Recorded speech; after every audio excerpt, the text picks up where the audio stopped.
우리가 다윗이 밧세바와의 간음 사건 이후에 하나님 앞에 진지하게 회개하고 있는 모습들을 살펴보았는데요. 이 10절부터 내용이 좀 달라지는데요.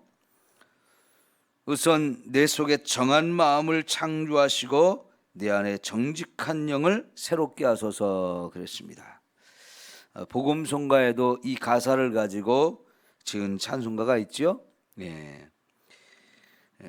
우리가 죄를 회개함으로 인해서 우리 마음이 정결해지는 것, 내 영이 새롭게 되는 것, 바로 이것 때문에 저와 여러분이 회개를 해야 할 줄 믿습니다.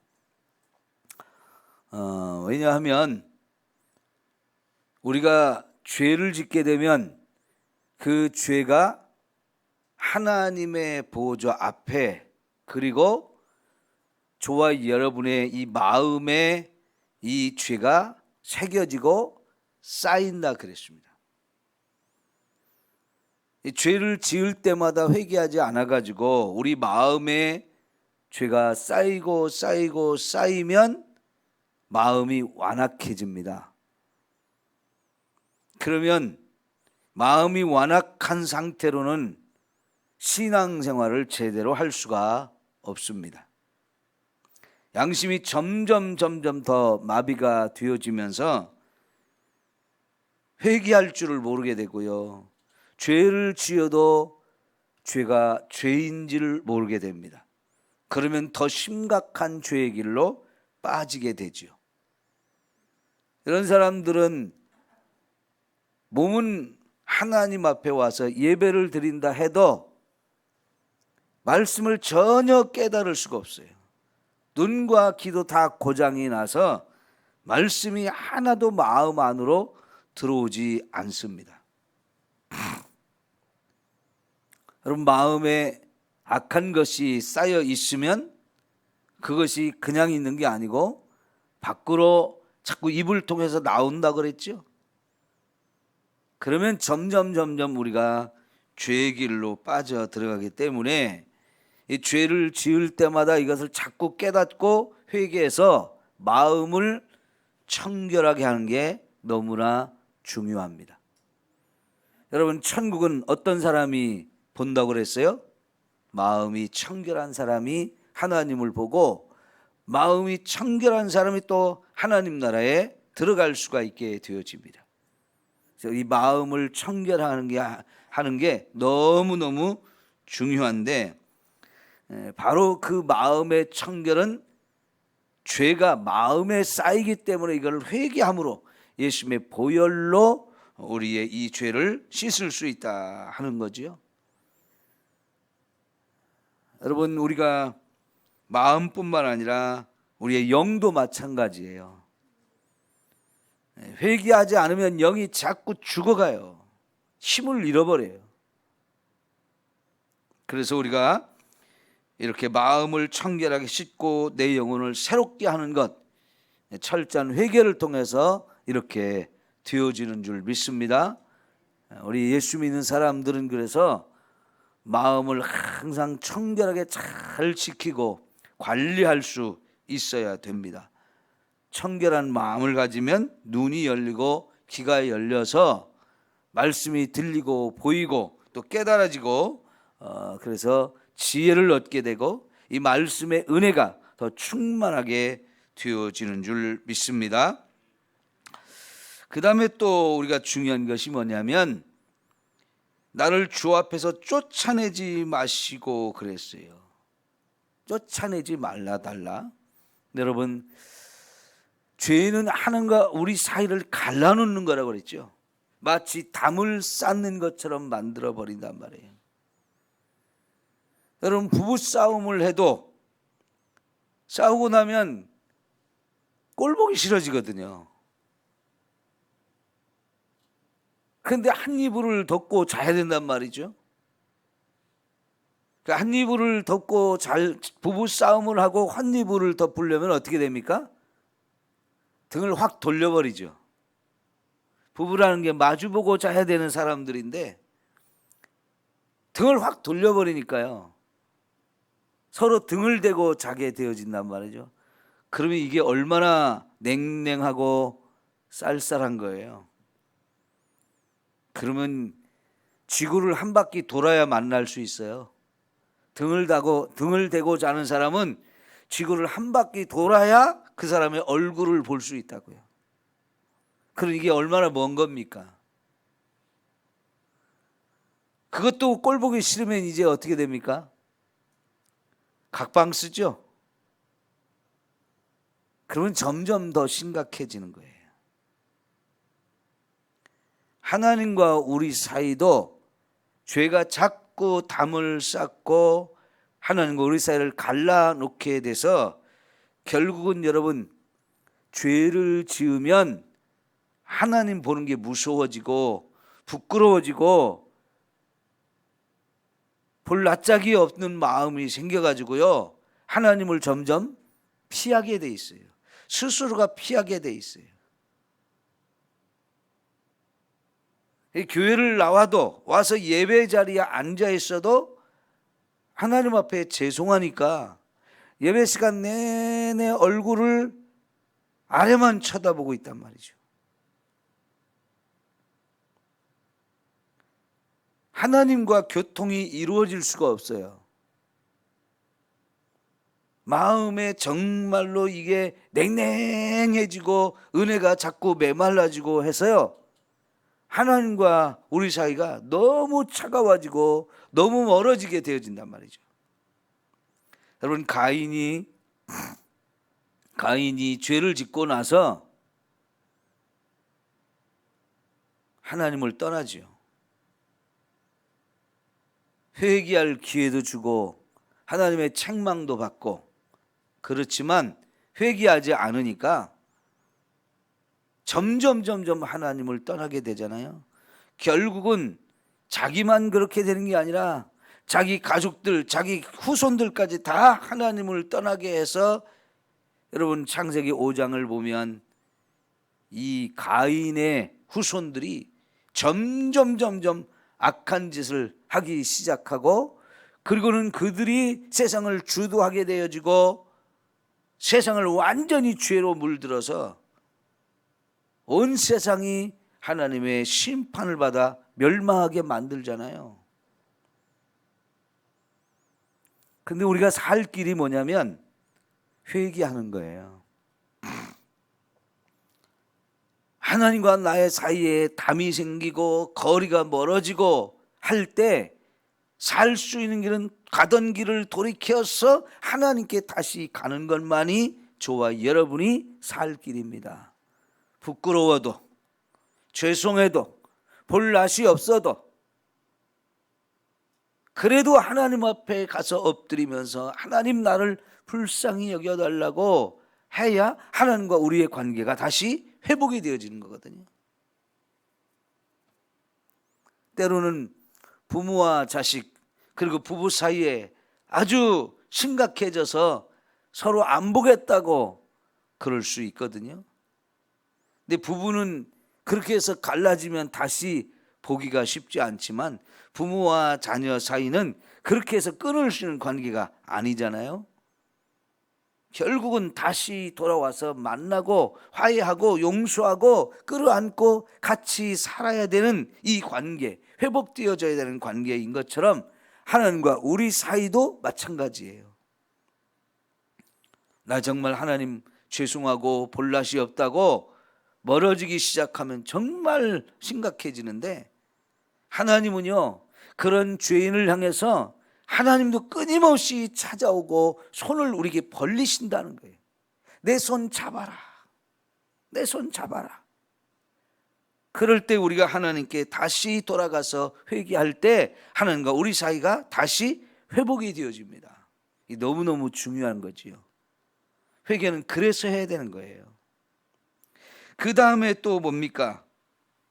주의 성령을 내게서 거두지 마옵소서 그랬는데 예수 믿는 저와 여러분에게 하나님 주신 놀라운 은혜는 성령을 우리 마음 안으로 보내주셔서 내 안에 성령님이 거하시게 해주시는 거예요. 그런데 여러분, 예수님께서 성령님을 우리에게 약속할 때 성령님을 뭐라고 했냐면 보혜사라고 했죠. 보혜사가 무슨 뜻이에요? 저와 여러분을 도와주시는 분. 그러니까 우리가 신앙생활을 할 때에 성령의 도우심이 없으면 너무너무 힘들어요. 예수님이 보내주시는 이 성령이, 마치 예수님이 제자들과 함께 있을 때는 늘 같이 이렇게 생활하셨던 것처럼 이제는 성령님이 오셔서 우리에게 그 역할을 해주시거든요. 그 성령님이 나와 함께 하시면서 우리가 가야 될 길을 가르쳐 주시고 나의 연약함을 붙들어 주시어서 정말 힘을 주시고 능력을 주시어서 하나님 자녀로서의 삶을 살게 하고 사명도 감당하게 하고 말씀도 깨닫고 인도해 주시는 다양한 은혜를 주신단 말이죠. 자, 여러분, 제가 축도할 때 성령의 교통하심과 감화, 감동, 충만, 교통, 내주, 역사 많이 붙이죠. 이게 다 뭐냐면 성령이 하시는 일들이에요. 이 성령이 하시는 일들이 너무너무 저와 여러분에게 필요한 일들이란 말이에요. 이게 다 우리를 돕기 위해서 하시는데 죄를 짓고 회개하지 않으면 성령은 자꾸 우리를 떠나시려고 그래요. 그걸 소멸되는 거라고 그랬죠. 성령의 소멸이라는 말로 표현했는데 성령님께서 슬퍼하시면서 우리가 하나님의 뜻을 거역하고 자꾸 그러니까 결국은 나를 떠나실 수도 있어요. 이렇게 되면 정말 심각한 문제가 되죠. 이제 마치 예수님을 안 믿는 사람처럼 되어지는 거거든요. 성령이 내 안에 항상 거하시도록 이렇게 하려면 빨리빨리 죄를 회개하는 게 너무너무 중요한 겁니다. 우리는 성령으로 충만해져야 됩니다. 성령이 날마다 인도하시는 대로 그대로 착 순종할 수 있는 이런 상태가 되어지는 거, 그러면 성령님이 저와 여러분을 마음껏 사용하셔서 하나님의 일을 할 수 있게 되어져요. 우리 신앙생활하는 동안에 회개를 평생 자주 이렇게 해서 내 영혼과 마음의 관리를 잘 해놔야 신앙생활이 제대로 될 수 있다는 것을 우리가 생각할 수 있어요. 그 다음에 여러분, 우리가 12절에 주의 구원의 즐거움을 내게 회복시켜 주시고 자원하는 심령을 주사 나를 붙드소서 그랬는데, 여러분, 우리가 회개하고 나면 저와 여러분이 확신을 가져야 돼요. 무슨 확신을 가져야 될까요? 하나님이 내 죄를 용서하셨다라고 하는 이 확신을 가지셔야 됩니다. 그래야 다시 기쁨을 회복할 수가 있어요. 그런데 여러분, 마귀가 저와 여러분을 속이는 것들이 여러 가지가 있는데, 첫째는 너 이제 큰일 났다는 거예요. 죄를 지으면 너 이제 큰일 났다고 하는 거예요. 예, 맞습니다. 큰일 났어요. 그러나 여러분, 괜찮습니다. 아무리 큰 죄를 지었어도 하나님은 그 죄를 다 용서하실 수 있는 분이에요. 얼마든지 오라고 하고 내가 다 용서하신다 그러는데 마귀는 또 뭐라고 하냐면, 야, 그래가지고 무슨 하나님 앞에 간다고 그래. 목사가 그래가지고 뭘 한다고 그래.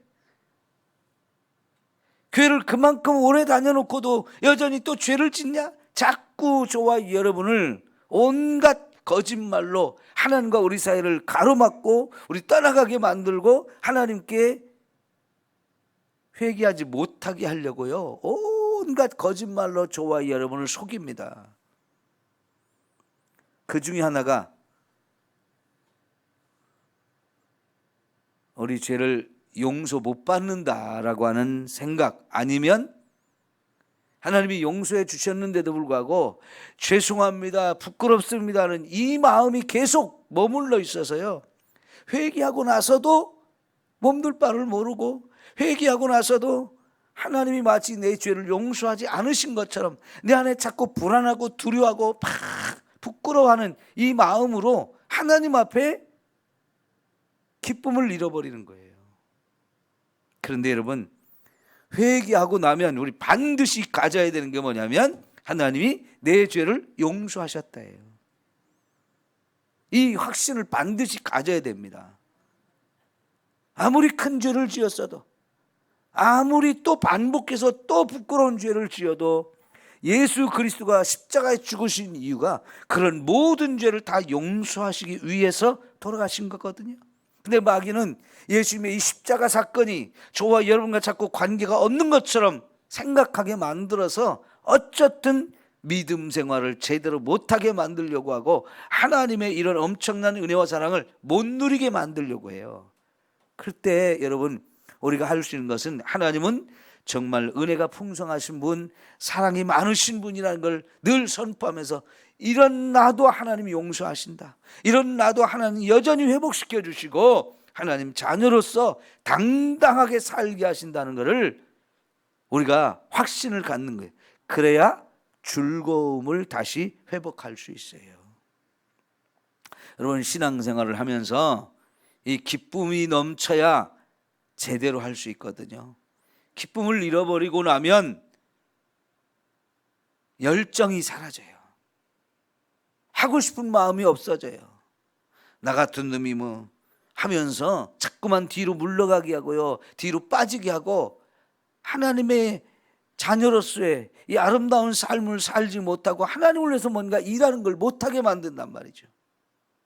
주눅이 들게 만들고 자신감을 잃어버리게 만들고 자꾸만 뒤로 빠지면서 안 하려고 하는 마음들을 갖게 만드는데요. 여러분, 이 구원의 즐거움을 다시 회복한다는 게 너무너무 감사한 거예요. 그래서 우리는 내가 회개했기에 예수님이 내 죄를 다 용서하셨다, 이 확신을 가져야만 다시 하나님 앞에 기쁨으로 나와서 하나님 하면서 정말 하나님의 은혜를 다시 누리는 이런 삶이 되어질 줄 믿습니다. 자, 그 다음에 14절에 13절 그리하면 그랬어요. 그리하면. 이제 그리하면 여기서 이후에 마지막 절까지 세 가지 하나님 앞에 서원을 합니다. 첫 번째 뭐냐면 내가 범죄자에게 주의 도를 가르치리니 죄인들이 주께 돌아오리다 그랬는데, 죄를 짓고 자꾸만 도망가려고 하고 엉터리로 살려고 하는 사람들을 자꾸 회개하라고 가르치겠다는 거예요. 그래야 그 사람도 회복될 수 있으니까요. 사실 여러분, 지금 어제도 말씀드렸지만 다윗이 이 밧세바를 몰래 데려와 가지고 간음을 한 것 아무도 모를 거라고 생각하고 그 남편까지 죽여서 이걸 감추려고 했지만 하나님은 온 천하에 드러나게 만들었어요. 아무리 숨기려고 해도 하나님이 드러내면 이게 숨길 수가 없는데요. 그때 이 다윗이 하나님 앞에 회개하면서 이 죄를 다 씻음 받잖아요. 이미 백성들도 다 자기가 이렇게 파렴치하고 끔찍하고 무서운 죄를 지었다는 거 알지만 이제 회개하고 나서 하나님이 내 죄를 용서하셨다는 이 믿음의 확신이 생기니까 다른 사람들한테도요, 너도 죄를 짓는 사람이지만 나처럼 회개해라, 그래야 하나님이 너를 살려주신다, 이렇게 하면서 회개하는 이것을 가르치겠다는 겁니다. 여러분, 지금 제가 여러분에게 설교하는 저는 죄를 안 지어서 이렇게 큰 소리로 이런 얘기를 하는 겁니까? 아니에요. 어쩌면 여러분보다 제가 더 많은 죄를 짓고 더 자주 죄를 짓고 그런 사람일 수도 있어요. 여러분이 몰라서 그렇지. 그러나 그런 죄들을 하나님은 얼마든지 용서해 주시는 분이기 때문에 제가 이렇게 이 자리에 설 수 있는 것이고요, 여러분에게 큰 소리로 회개하자는 얘기를 할 수 있는 것은 하나님의 은혜를 우리가 믿기 때문인 거지요. 그 다음에 어떻게 하느냐? 하나님의 나의 구원의 하나님이여 피 흘린 죄에서 나를 건지사고 이렇게 해다 놓고 그 다음에 내 혀가 주의 이름을 높이 노래하리다 그랬어요. 내 혀가 주의 이름을 높이 노래하리다. 이게 두 번째 서원하는 거예요.